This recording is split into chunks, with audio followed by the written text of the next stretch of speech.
Last 25 ফেব্রুয়ারি কয়েক statement দেওয়ার পর এক আওয়ামী লীগ নেতা আমাকে ফোন দিয়ে বলে যে ওনার নেত্রী পিলখানে আমার বাবা মাকে জবাই দিয়েছে, আমি যদি বেশি বাড়াবাড়ি করি আমাকে তেমনি জবাই দিল। হয়তো জানেন না, এটা হচ্ছে বাস্তবতা। আমি দিয়ে বলছি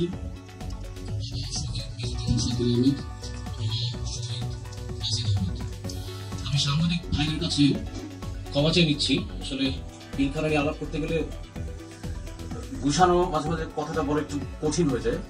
ক্ষমা চেয়ে নিচ্ছি, যদি পয়েন্ট মিস করি পরে জিজ্ঞেস করে নিতে পারেন। তো প্রথমে বলবো, আমার বাবা সবসময় বলতো মানুষের স্বার্থ আগে দেখতে। তো আমি কিছু ভিক্টিমের কথা বলতে চাই। আপনারা জানেন পিলখানা হত্যাকাণ্ডের পরপর আমাদের অনেক পেট্রিয়টিক, জাতীয়বাদী এবং সাহসী সেনাবাহিনী কর্মকর্তা কিন্তু বিচার চেতে গিয়ে তাদের চাকরিচ্যুত হয়ে গেছে। অনেক অফিসারদের কিন্তু জেলও হয়ে গেছে। দরবারের শত শত অফিসার আগের রেজিম চাকরি শেষ করে দিয়েছে, সবার অফিসারদের জীবন ধ্বংস করে দিয়েছে। এই কারণে আমরা একটা দাবি করেছি যে একটা ইন্ডিপেন্ডেন্ট কমিশন যদি থাকে, যত দেশপ্রেমিক ন্যাশনালিস্টিক জাতীয়বাদী অফিসার ছিলেন যারা আমাদের বিচারের জন্য যুদ্ধ করেছে, তাদেরকে আমরা বলবো তাদের অবদান আমরা কখনো ভুলব না। We will never forget ওরা কতটুকু করেছে আমাদের জন্য। আমরা চাই, যে কারণে সাকিব বললো একটা ইন্ডিপেন্ডেন্ট কমিশন হোক, যেন এই ক্ষতিগ্রস্ত সেনাবাহিনী কর্মকর্তা যারা ন্যায় বিচার দাবি করতে গিয়ে তাদের চাকরি হারিয়েছে, তাদের জীবন ধ্বংস হয়ে গেছে, জেল কেটেছে, তাদের যেন ডু রিইনস্টেটমেন্ট থাকে এবং কম্পেনসেশন দেওয়া হয়। আমাদের বাবারা কিন্তু আমাদের বিডিআর সৈনিকদের অনেক ভালোবাসতেন, খেয়ালও রাখতেন, এটা আমরা সবাই জানি। তো আমরা শহীদ পরিবার হিসেবে মনে করি যে নির্দোষ বিডিআর সৈনিক যারা এখন জেল খাচ্ছে, সুষ্ঠু তদন্তের মাধ্যমে যেন তাদের মুক্তি দেওয়া হয়। তারা জেল খাটবে, তাদের পরিবারও কিন্তু আমাদের দায়িত্ব।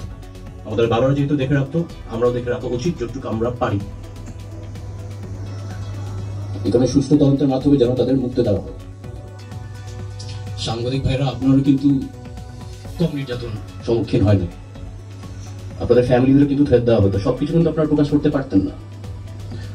একটা ছোট একটা কাহিনী বলি, বিস্তারিত বলবো না বেশি। লাস্ট অনেক স্টেটমেন্ট আমি আসলে একটু স্ট্রেট ফরওয়ার্ডলি বলে দিই, সেনা সন্তান তো রক্তে। তো লাস্ট 25 ফেব্রুয়ারি কয়েক স্টেটমেন্ট দেওয়ার পর এক আওয়ামী লীগ নেতা আমাকে ফোন দিয়ে বলে যে ওনার নেত্রী পিলখানে আমার বাবা মাকে জবাই দিয়েছে, আমি যদি বেশি বাড়াবাড়ি করি আমাকেও তেমনি জবাই দিব। অনেকে হয়তো জানেন না, এটা হচ্ছে বাস্তবতা। আমি ওই লোকের বিরুদ্ধে মামলা করবো না, কোনো জিডিও করবো না, কিন্তু আমি একটা নিশ্চিত করবো, তার সন্তানকে শেখাবো বাবা নিজে যদি কোনো অর্জন না করবে। আমাদের পরিবার শিক্ষা।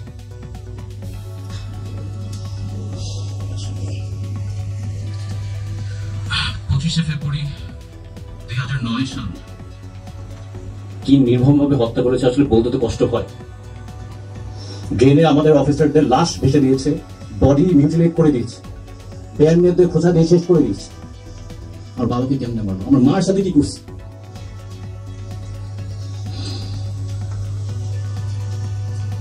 আসলে আমি সরাসরি বলে দিই, পৃথিবীর ইতিহাসে আমার মনে হয় না কোনো ইভেন্ট হয়েছে যেখানে একটা সিটিং প্রধানমন্ত্রী একটা বিদেশি রাষ্ট্রের সাথে ষড়যন্ত্র করে বাংলাদেশের রাজধানীর বুকে 57 সেনা অফিসার হত্যা করে।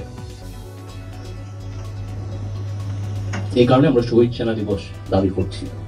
এটার মধ্যে কিন্তু অনেক ইতিহাস, অনেক ইনফরমেশন কিন্তু এখনো প্রকাশ করা হয় না। আর ট্রায়ালের কথা একটা কথা বলি, তদন্তের কথা বলি। 15 বছরের ট্রায়াল তদন্ত আমরা মানি না, কারণ প্রধান যে হত্যাকারীর যে নির্দেশ দিয়েছেন সে তখন ক্ষমতায়, গণভবনে, সংসদে। খুনি কি আর নিজের বিচার করবে? মুখ বন্ধ করে দেখতে হয়েছে কেমনে সে তদন্ত ম্যানিপুলেট করলো, ট্রায়াল ম্যানিপুলেট করলো, ডাল ভাতের কথা বললো, ওই কথা বললো, নীরবতা পালন করে সহ্য করতে হয়েছে। আমরা সুষ্ঠু তদন্ত এখন দাবি করছি, সুষ্ঠু ট্রায়াল দাবি করছি। আকান সাহেবের মতো লোক না যে তদন্ত করে আওয়ামী লীগের নমিনেশন চেয়ে বসছে। আসলে বলি, মরলে মরছে, ডাজন্ট ম্যাটার। এই হত্যাকাণ্ডের সাথে জড়িত শেখ হাসিনা, ফাজলে নূর তাপস, শেখ সেলিম, আর তাদের অনেক লোক আছে যাদের সাথে কমপ্লিসিট। আমি ক্ষমা চেয়ে নিলাম, আমি বলে দিলাম এটা সত্য। আর ওই নাটক সাজানো এই রহস্য আমরা চাই না। সাবেক প্রধানমন্ত্রী এই সরাসরি এখানে এসে জড়িত, তাদের আইনের আওতায় আনার দাবিটা আমরা জানাচ্ছি। আমি ধন্যবাদ জানাতে চাই এই নতুন প্রজন্মের মুক্তিযোদ্ধা ছাত্র জনতা, যারা সাহস নিয়ে একটা স্বৈরাচারের হাত থেকে আমাদের মুক্তি করেছে। আমি আন্দোলনে ছিলাম, আমি গর্ব করে বলতে পারি। এর থেকে আরো গর্ব জানেন কার করি? তীব্র সন অফ শহীদ লেফটেন্যান্ট কর্নেল রবি, যে শাহবাগের আন্দোলনে যে গুলি খেতে হচ্ছে, ওর বাবাকে হত্যা করে ফেলবে, এখন ছেলের ওটাকে গুলি করবে।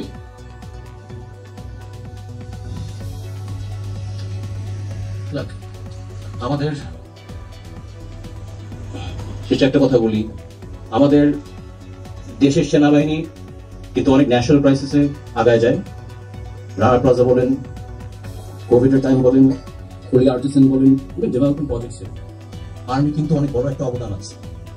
আমি আসলে সেনাবাহিনীকে ধন্যবাদ জানাতে চাই, ছাত্র জনতার উপর গুলি না করে জনগণের পাশে ছিল।